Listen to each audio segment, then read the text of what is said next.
You're welcome to Straight Talk Africa, coming to you from my home in Arlington, Virginia, a suburb of Washington, D.C. I am Shaka Ssali, and today we reflect on some recent major developments in the Republic of Sudan. For the latest developments in the Republic of Sudan, I am joined by my colleague, John Tanza, host and managing editor of VOA's South Sudan in Focus radio program. I have to say, frankly, that I'm profoundly honored and exceedingly gratified to have the opportunity to interact with you on this special edition of Straight Talk Africa. The feeling is mutual, Shaka Ssali. Thank you for having me. You're most welcome. You know, it's been quite some time since the overthrow of President Omar al-Bashir from Khartoum. Give us an update. What's happening on the ground in the Republic of Sudan? There were so many promises made. To what extent have some of those promises been delivered? I would start with the latest, being that there was a cabinet reshuffle 2 weeks ago that's in line with the Juba Comprehensive Peace Agreement that was signed by the transitional government and various rebel groups fighting in Darfur and Blue Nile State. So the term of the agreement was dictating that the transitional government reshuffles the cabinet and forms a new one to include rebels who signed an agreement with the transitional government. That was done. And 5 women were also appointed in that cabinet, which is a record in the history of Sudan. And that is the latest. But the people who chased Bashir away are still on the streets demanding for change.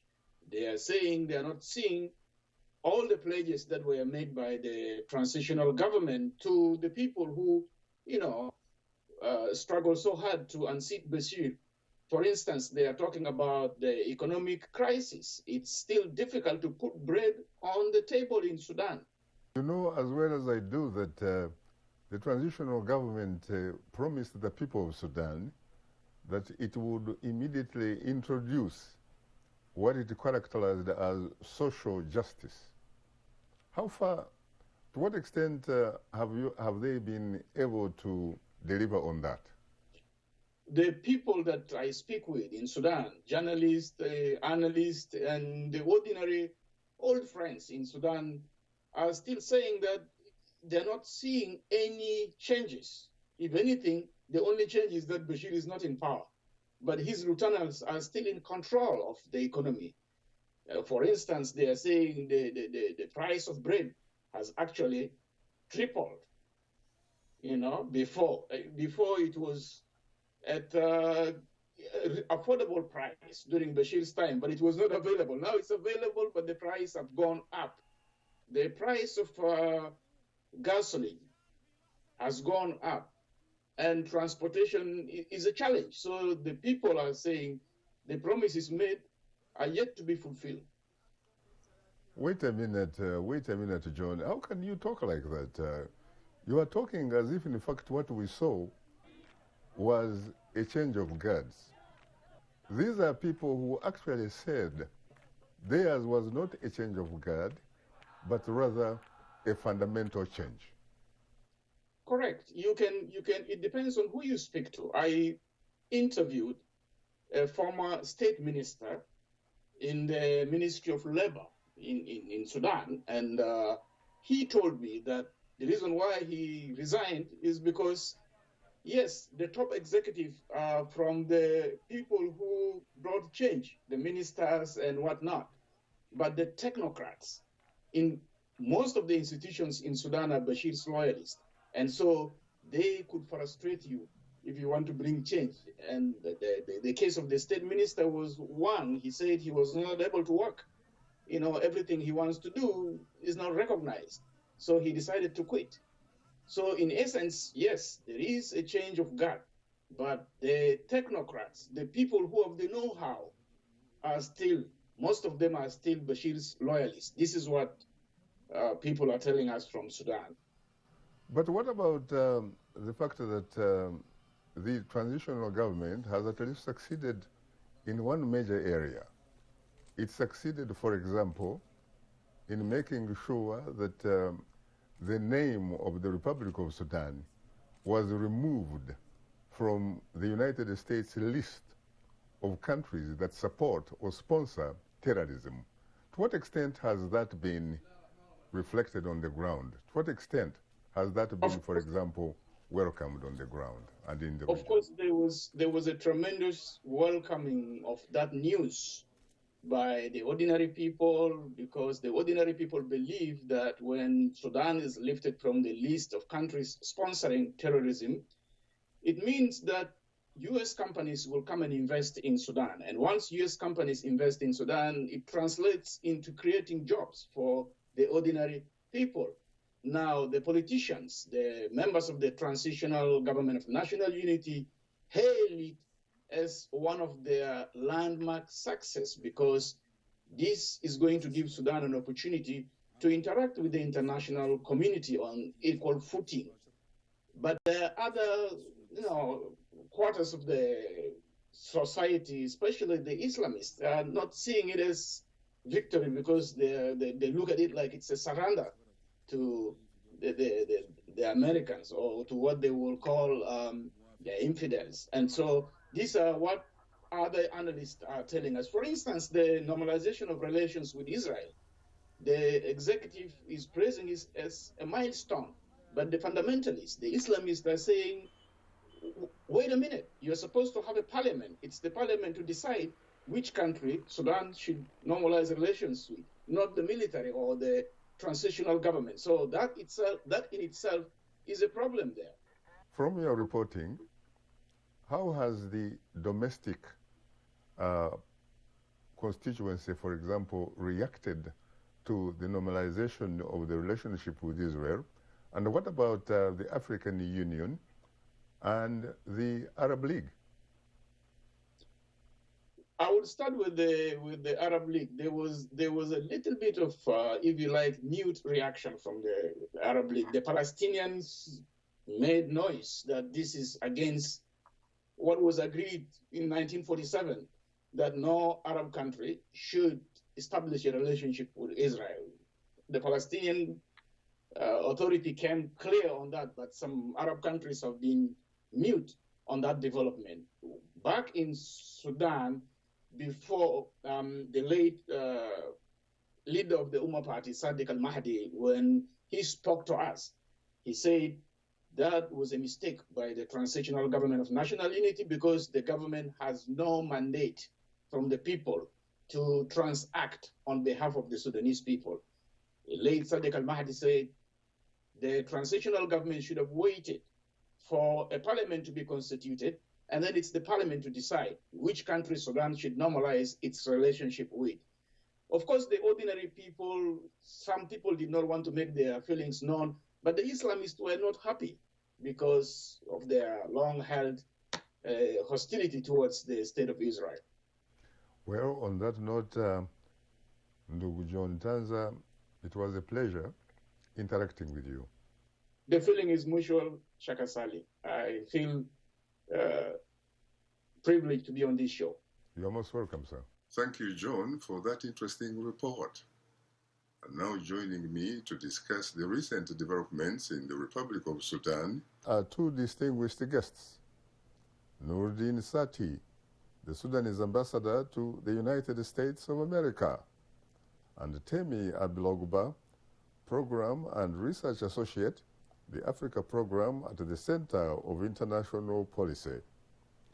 Well, I have to say, frankly, Nureldin and Temi, that I'm profoundly honored and exceedingly humbled to have the opportunity to host the two of you on this special edition of Straight Talk Africa. We are honored also, Shaka. Thank you very much. It's an honor and a pleasure to be on your program.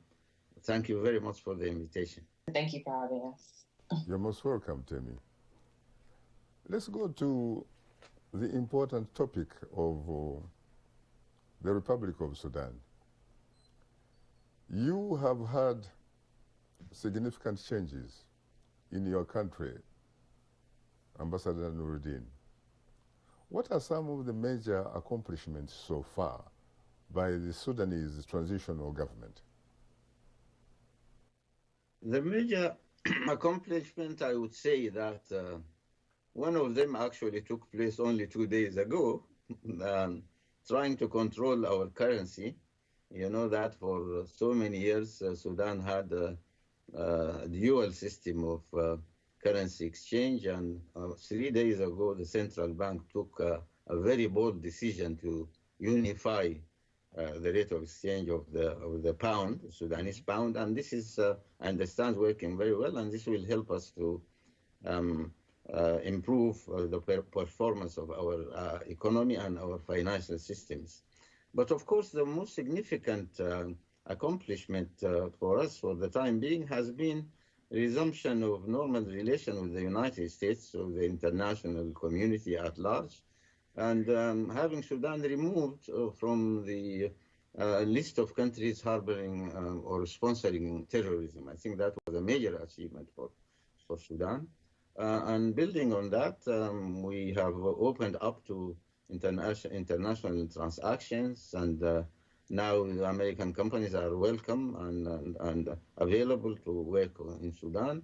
Another, of course, major achievement was signing a peace accord in Juba with a number of armed groups which have now joined the government. A few days ago, we had a cabinet reshuffle in which a number of leaders of those armed groups joined the government, and I think this is another very significant achievement that will help us move forward. To what extent would you say the most recent cabinet reshuffle looks like Sudan? It looks like Sudan because it recognizes the diversity of the Sudanese people. It's also, whether it is from a regional, political, or ethnic point of view, linguistic point of view. And it helps us to address some of the major challenges that have been with us, I would say, since independence, the issue of to be able to manage our diversity. For me, this has been really the major issue in Sudan. And now we are working on that. And I hope that this formula will help us now to turn to resolving other issues, such as the issue of governance, how are we going to rebuild and restructure the state, how are we going to do our nation building, and how are we going to be able to move together as one Sudanese people.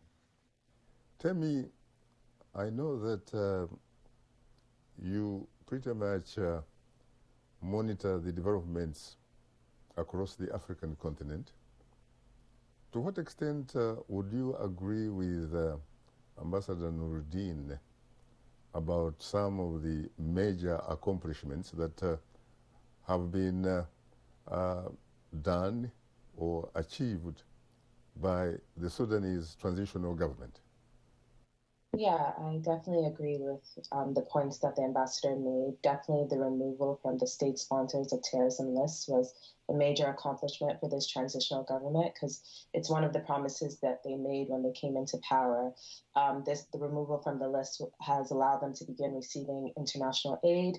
At the beginning of January, the former U.S. Treasury Secretary announced that Sudan will begin to receive $1 billion annually for the World Bank. So that's a really strong example. And like he said, they've been allowed to rejoin the international community now, So this includes things like receiving debt relief, increased foreign investment, and these are all things that removal from that list have been able to facilitate. So, they are succeeding in accomplishing those promises they made when they came into power. And then, of course, in terms of bringing democracy and peace, the agreement that was made between the transitional government and the coalition of rebel leaders in South Sudan, with the promises of ending devastating wars in Darfur, Blue Nile, and other places, is definitely a very strong move. Some weaknesses or worries experts have is that maybe, the lack of international help and also trying to promote democracy in the middle of intersecting crises may be very difficult, but nonetheless, it still should be something that they consider an accomplishment. To what extent have some of those major accomplishments, Nureldin, been, for example, welcomed by the vast majority of the Sudanese people on the ground? No, they have certainly been welcomed with a lot of enthusiasm by the people, because these are parts of the actually the what the people have been calling for so many years. So the people are really very happy about those changes, certainly. But this does not mean that there are not other serious concerns concerning the economy, for example, and the livelihoods of the people. That's another issue that we are grappling with. And we are hoping that the decision taken 3 days ago will help us achieve the objective of improving the livelihoods of the people.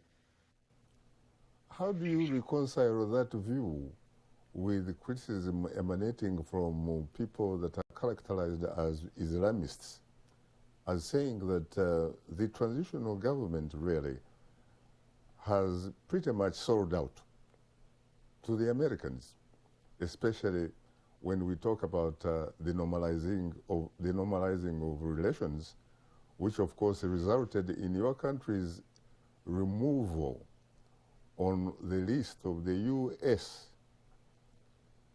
countries who sponsor or promote terrorism? Well, I do not see it that way. It's not sold out. Actually, I see it the other way around. I see the U.S. Is supporting the legitimate, call for peace and justice and democracy and freedom in Sudan. There is an alignment of values between us and the United States and the international community. And this alignment of values has been absent for so many years, for 30 years, under the Islamists, because they wanted to take us, the society and actually the Muslim world in the wrong direction. Mm-hmm. So we are not being selling to anybody. All that we are doing, we are reaffirming our own values, and those values tally with those of the Americans and the international community. And that's why we are very comfortable about what we are doing, and we'll continue on that path. Let's go back to the late 1990s, when your country was accused for having aided Osama bin Laden and his colleagues for bombing the United States embassies in Kenya and Tanzania, when the United States reacted by bombing a facility that later turned out to be a pharmaceutical facility or factory. Has that, for example, been taken care of by the United States? Have they admitted that it was a mistake? And yes, they have. And to what extent have they, in fact, been able to compensate you? Yes, they have. They have been, it has become a court case, and the owner of that facility went to court, and the court system has found him, gave him on the right side, and this matter has been closed quite early through the legal system. Tell me, the ambassador talks about normalizing of relationships with Washington, and he, in fact, adds about normalizing relationship with Israel. How has that played in the region, for example? Because you know as well as I do that there is an outstanding policy of the African Union and the Arab League, rather, on how to deal with the issue of the Palestinians and the State of Israel? Yeah, so in terms of the region and how Africa is perceiving these policy changes, Hamdok, himself believed that, requiring the normalization of relations did have the potential to unravel Sudan's democratic transition. When they were making this decision, they were quite worried about how the people may react, because there was this perception that the U.S. may be forcing Sudan's hand rather than an organic agreement between two countries that was agreed on by popular mandate from the Sudanese people and the government, therefore representing the people's interests. And internationally, the same belief is held. Within Africa, though, it's clear that the Israeli PM is, really has his sights set on Africa, because now Morocco is normalizing ties as well. And he sought to develop ties with multiple African states. So in terms of how African nations are viewing Israel when it comes to policy, they're observing the potential economic benefits of renewed and closer ties. And they're also, looking at the fact that, Israel is showing interest in them, so maybe how they can wager in this foreign policy playground. Ambassador Nureldin, what about the issue of Jerusalem as the capital of the State of Israel?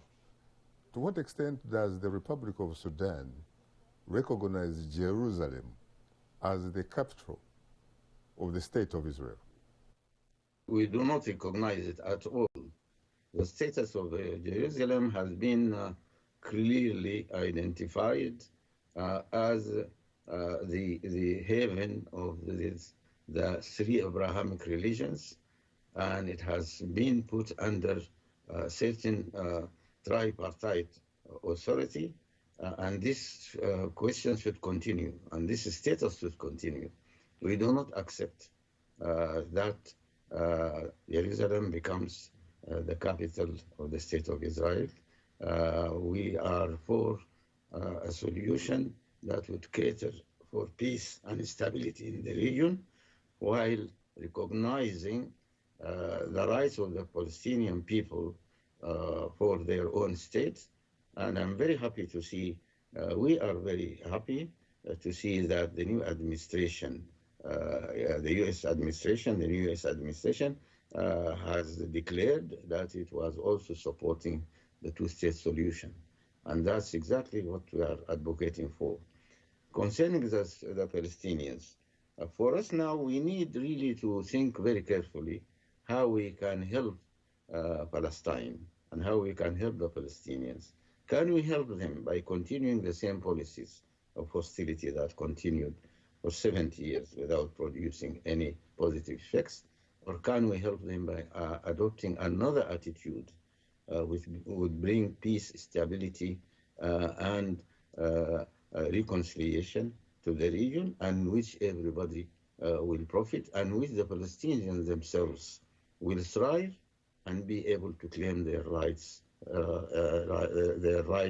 in a kind of a pacified atmosphere, and where Israel and Israelis will recognize that peace and stability and giving the Palestinians their rights are in the interest of the state and people of Israel. Ambassador Nureldin, I know that you are an impeccable diplomat, plenipotential and extraordinary to boot. And this is really not a hypothetical situation. Is it reasonably possible that you could, in fact, recognize the State of Israel without recognizing its capital? It is possible. It's quite possible. I think that we have to find a way of dealing with that. For the time being, that's the formal position of my government. We do not recognize Jerusalem as the capital of the State of Israel. We are now talking about the possibility of normalization with Israel. And when we come to the negotiations, we are going to put this on the table and see how we are going to deal with that. Temi, educate me a little bit about diplomatic niceties. Is it sincerely possible for one country to recognize another country without, in fact, having the implication that you also equally recognize the capital seat of that particular country? I think it's definitely a very complex issue. I think what the ambassador said, however, shows how they can try to reconcile that and try to balance it. But I do definitely think it's very complex and points to, a really long history that has a lot of, like I said, complexities. This dates back to the Arab-Israeli War and, Sudan choosing not to, recognize or starting hostilities with Israel since then. So, I think with the correct diplomacy in place, it can happen. And what the removal from the state sponsors, the terrorism list, and the normalizing of relations as we see today shows a step in the right direction in terms of diplomacy. What does let me say, sorry, Shaka, let me say that we are dealing with an unprecedented situation, an unusual situation. And we need to be very creative about what we are going to do and think very carefully about it. We are talking to the Israelis, when we started talking to them about the possibility of normalization. We are not yet there. We are moving towards that. There are many hurdles to be removed. And my prime minister and leader of my state have said very clearly that this is a question that will be discussed by the Legislative Assembly, which is being formed now. In the process, we need to think very carefully about what kind of engagement we are going to have with Israel and what kind of things that we can accept and what kind of other things that are not acceptable to us. And this is what negotiations are about. And then but the main objective is to move forward and find a settlement to the Palestinian problem and to the relations between Palestinians and Israelis and between Palestinians and Sudanese and other nations or countries that are involved in this crisis, in this problem that has been going for too long. The objective being peace and stability in the region while preserving the rights of the Palestinian people. When the transitional government of Sudan came into power, it said what happened was a fundamental change. And yet, there are a lot of critics who have actually been saying that in their view, not mine, what happened in the Sudan is not a fundamental change, but a change of guards. What are some of the most important challenges that the transitional government of Sudan is facing so far? Well, I spoke about the economic issue, the financial issue, the livelihoods issue. I think for me, this is the main problem. This is a major problem. Other problems are those pertaining, of course, to the reorganization of the state and the rebuilding the state on democratic basis, on equitable basis, resolving those issues that have been with us for too long, the issue of management of diversity that I mentioned earlier. We have also the issue of dealing with how are we going to move forward in a democratic, on a democratic path while dealing with the legacy of the past. We have had totalitarian regimes in Sudan. We have a society that has been used and utilized in a certain way. We need to turn around this society and in order to really implement in a meaningful way the slogans of the revolution: freedom, peace, and justice. The major achievement in Sudan now is that there is freedom.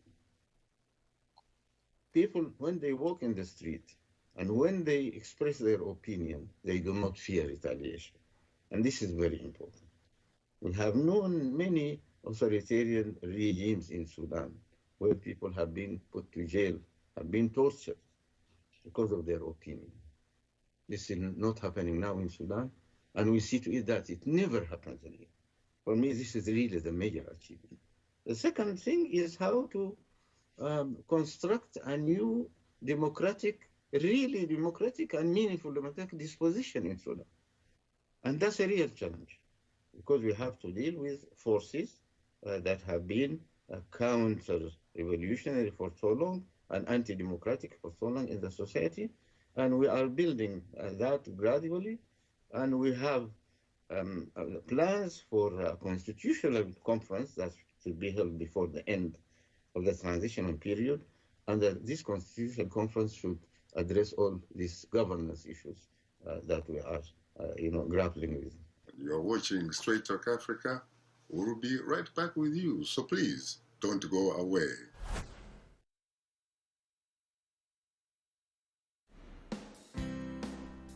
Health, wellness, sport, beauty, medical breakthroughs.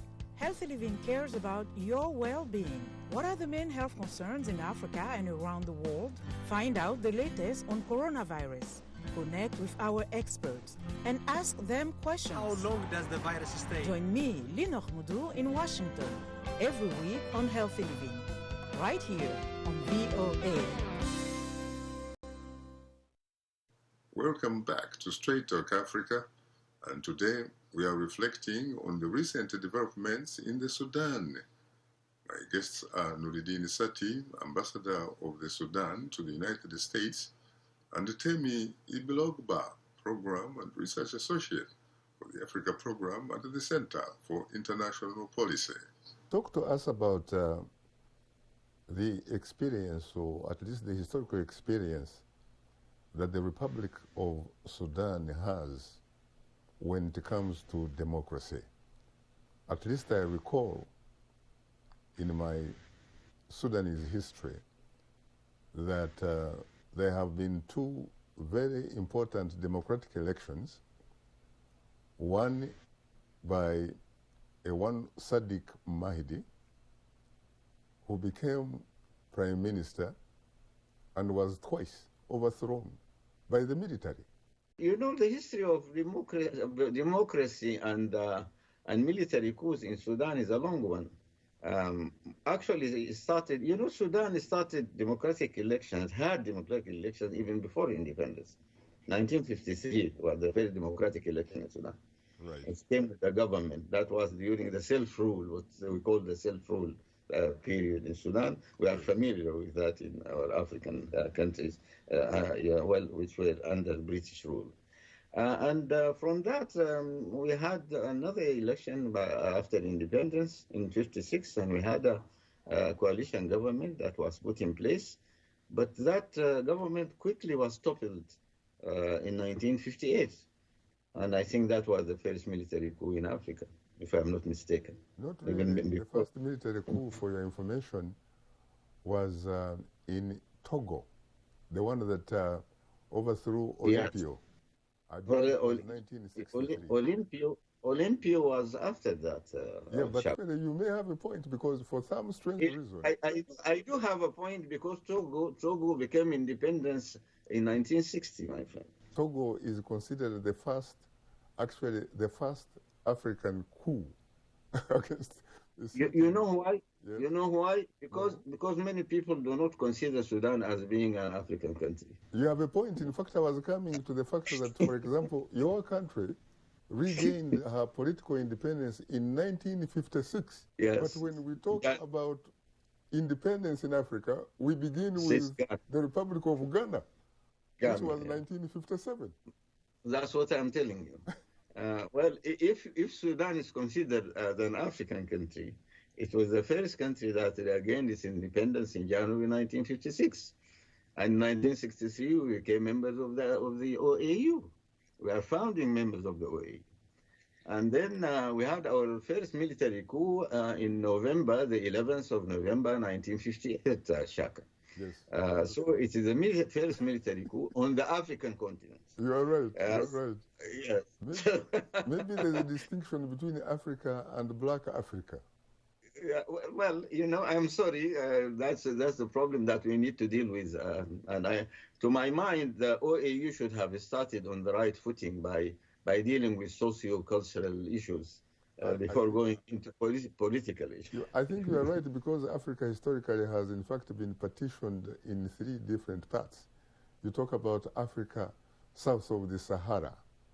You talk Yes. about Africa, essentially north of Limpopo. You talk about North Africa, talking about Maghreb, Yes. Yeah, yes. I think we need to get a way of simply looking at Africa as Africa. Now, let me ask you, Temi. The ambassador is talking about democracy, and indeed, democracy is probably the solution for most of Africa. Any particular reason why, for example, a lot of African leaders who run democratically challenged countries discredit the concept of democracy to the extent that, in fact, they ask their people if, in fact, they can eat democracy, that it is better for them, for example, to provide them with what they call service delivery and not necessarily democracy. How do you react to that? I think, like you said, there are leaders who are meant to be leading democratic nations, but, they're staying in power for way too long, many years past their terms. They're changing constitutions, and, some acting undemocratically in nature. I think this is because of this business as usual approach that goes on the continent. So it's more beneficial to these leaders to stay in power and to not have the peaceful transitions that they're meant to, because it's more beneficial to them. It's more beneficial to the people around them that they are, doing nepotism with. So it's definitely a huge issue on the continent. We're seeing this kind of new generation of leaders who, strong men who don't want to leave their positions. We just saw this in Uganda with Museveni. Bobby Wine, was meant to be this hopeful young candidate who had the popular mandate that many people, wanted to be in power, but unfortunately, they weren't able to make that transition. So I think one of the main reasons is the shrinking of civil society space on the continent, is why democracy isn't allowed to freely flow the way it needs to. And I think the U.S. definitely needs to hold a lot of these nations more accountable with their policy towards them. So say we're not going to give you military aid, threaten the ending of, development aid as well if they don't abide by democratic rules the way they're meant to. Is democracy and the service delivery mutually exclusive, or are they in fact mutually reinforcing? I think that democracy should just be the default for countries. I don't think there should be any asterisks or, requirements for it beyond that. This is just, we're following our constitution and democracy is the default for our society. So shady deals, different things that are incentivizing leaders to follow democratic ideals, that shouldn't be what's normalized. What's normalized should be the default of being democracy, the status quo being democracy, and peaceful transition to power. What about you, Ambassador Nureldin? Have answered that. The youth in the streets, even with the current difficulties, economic difficulties, and livelihood difficulties, when they go to the streets, they say in Arabic, "Ajua, ajua, walal kizan." They say hunger, hunger, rather than going back to the former regime of the Muslim Brotherhood. So they prefer to be hungry with freedom rather than to have the their delivery services satisfied, which were not satisfied anyway before that. So the answer is it's dignity and freedom and human rights are very important. For me, it's not a kind of binary, thing, question whether this or that. The question for me is how are we going to achieve delivery service within a democratic regime? And that's exactly what we are grappling with. That's most of our countries are grappling with. This is often used as an alibi to say, yes, stable regimes are better than democratic regimes, which is a fallacy to me. And now in Sudan, what we are saying, let us create a stable democratic regime that can deliver services to the people. And that's the formula on which we are working now. We do not ask ourselves whether it's better to have food without democracy or to have democracy without food or to have stability and all that. It is for us now to work together in order to see to it that delivery service delivery. And actually, yesterday, there was a meeting in Khartoum at the top level on delivery service and how we deliver services to the people while continuing with our democratic agenda. You can, in fact, have both. Just like the Americans say, you can walk while at the same time chewing gum. Yeah, absolutely. Very interesting. Tell me, former U.S. President Barack Obama would seem, in fact, to agree with Ambassador Nureldin, because he once said that even prosperity without freedoms is in itself a form of fundamental poverty. Of course, I think the lack of freedom of speech, freedom of voice, freedom to move as you want in a state, these are all important elements. And if you're not given them, but maybe your economic is prospering or prosperous rather, it's not a happy life for the people. When you look at happiness and what it means to live like a fulfilling life, you have to have has to have multiple aspects. It's not just economics. It's democratic freedom as well.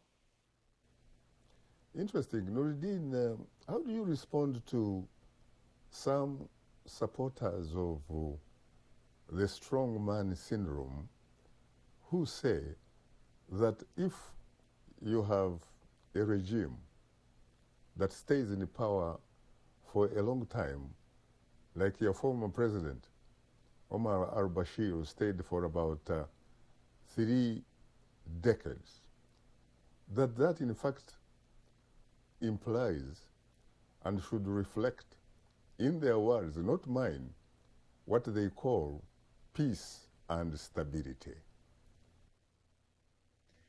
I beg to disagree, because the 30 years of al-Bashir regime have not given peace and stability to Sudan. They have given war and conflict and poverty. This is fallacious. It is not true that the mere fact that a ruler stays for 30 years, this will automatically, cause peace and stability for the country. At least from our own experience in Sudan, this has not been the case. On the contrary, the more a strong ruler stays in power, the more complicated become the problems of the country. They become intractable. The issue of peace of Sudan has been complicated. The issue of unity has been complicated. The issue of diversity has been complicated. The issue of welfare has been complicated. All the boxes that you can think of, you can see that they have not been ticked in the proper manner. Tell me, is it reasonably possible to talk about peace and stability without the presence of social justice for all? Yeah, I think that's a very important question, whether it's possible to have peace and stability without social justice. I don't think so. I think we've had a lot of case studies throughout the world where, even in the past year, where we're seeing social justice issues being risen up, being brought up by the people. And because of this, there is this lack of peace and stability in this country because the people aren't happy. And as a result, they go to the streets, they protest, they make demands. So you can't really say your nation is peaceful or stable if there are these issues relating to social justice and human rights that, the people are not happy about. There is going to be this feeling of being unsettled in the nation. And we've had numerous case studies and examples of this, throughout history. And like I said, in the past year, even with the Black Lives Matter movement we've seen in the United States, there is this sense of instability in the country, tension between different races and things like that. And that's because there are a lot of social justice issues that need to be rectified. And if we go to the continent as well, we can see this as well. NSARS in Nigeria, Zimbabwe, and their protests that they had as well. So I think, definitely social justice has to be a number one priority. Listening to civil society voices has to be a number one priority if you want to have a productive society. Nureldin, what are some of the important lessons that other African countries can learn from your experience, especially when we talk about social justice? You look at the geographical location where the Republic of Sudan is located.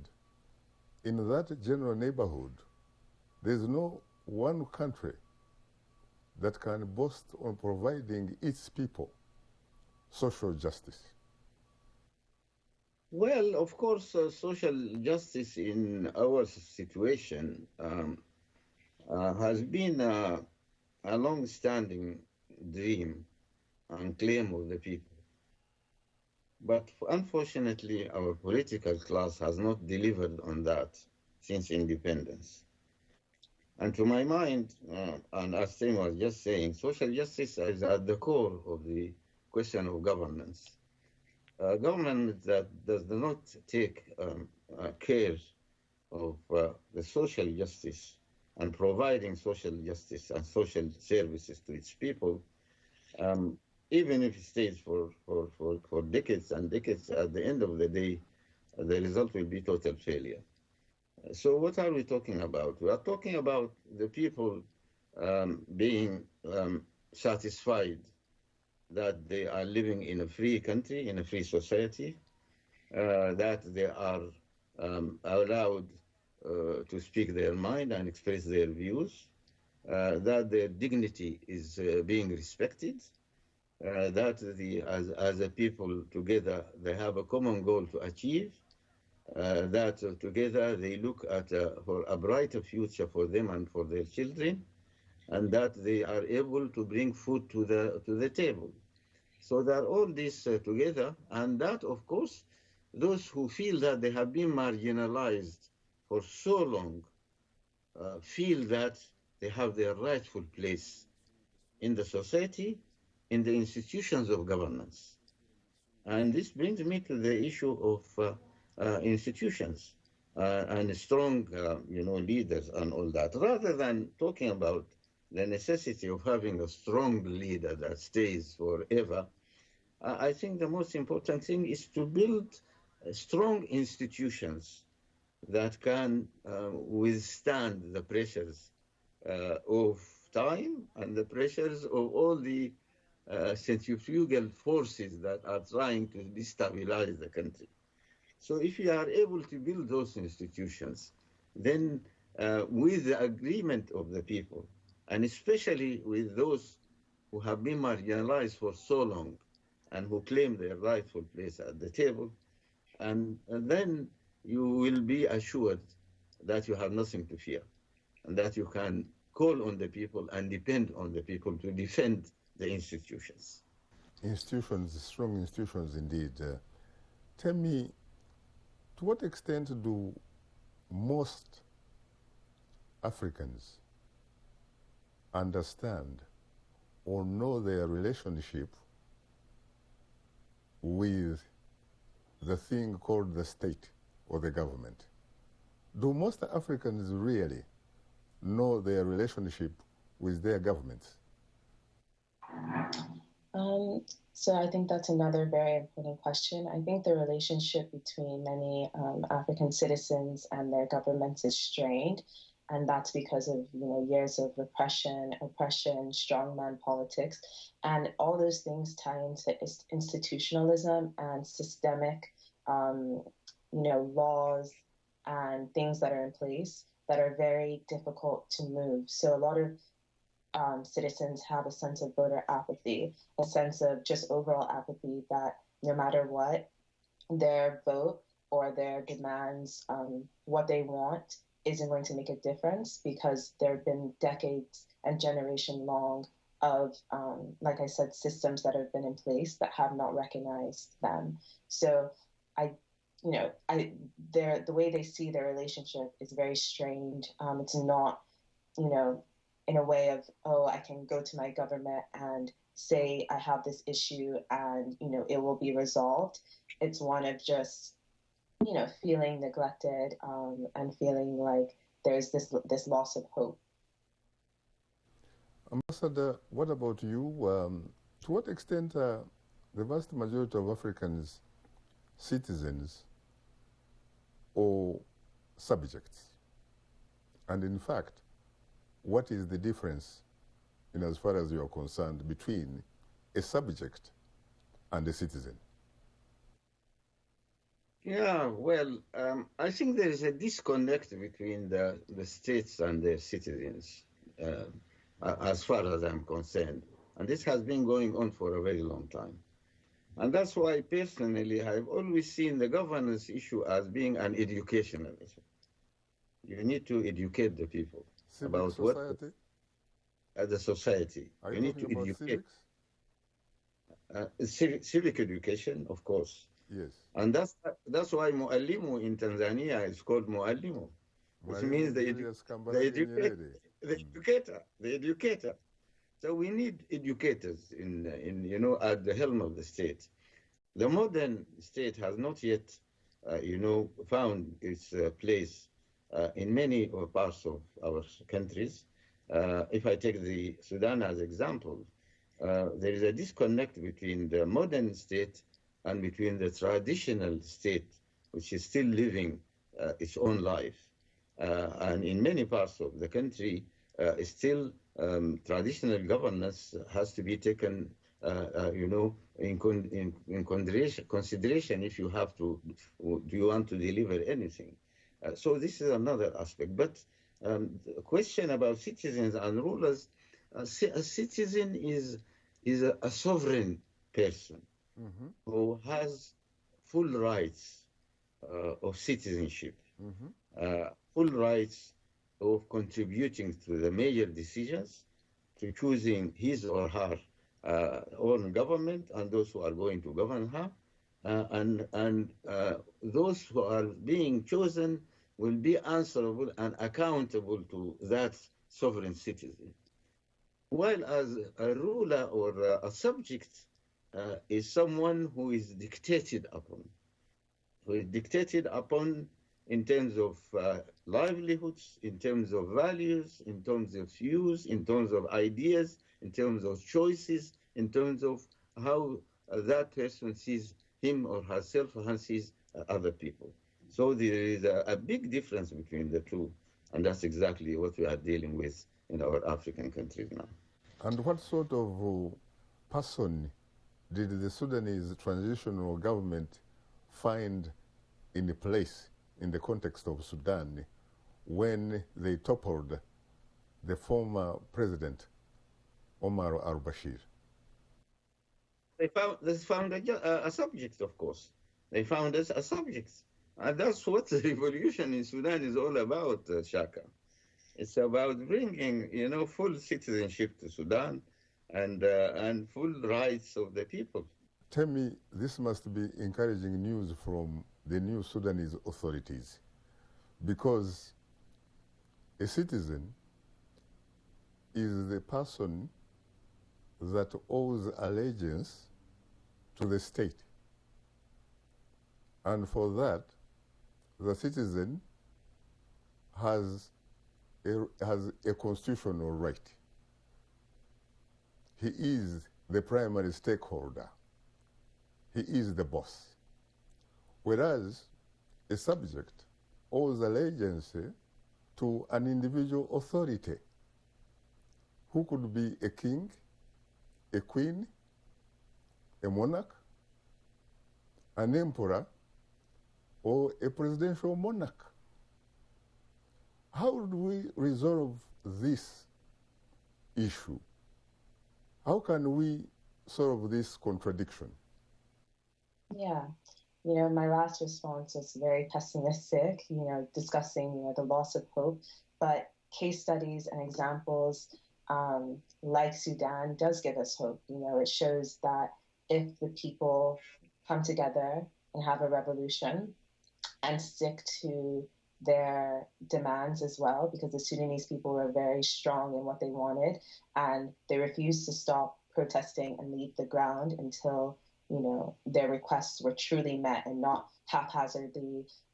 They wanted the full thing done, So revolutions is definitely one mechanism for receiving or creating change. Another, I think, is, the youth and women.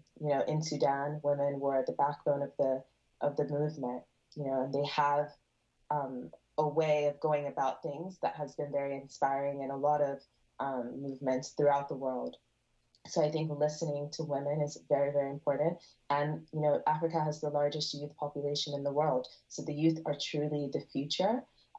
They have, Gen Zs, millennials have new, fresh ideas for, how the world should be operated.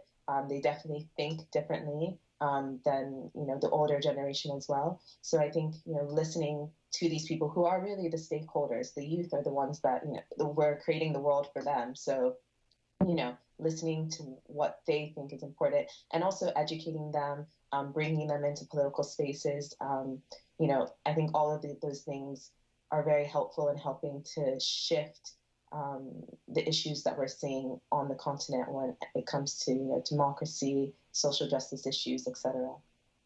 The changing demographics, indeed, I might add, in tandem with the social media.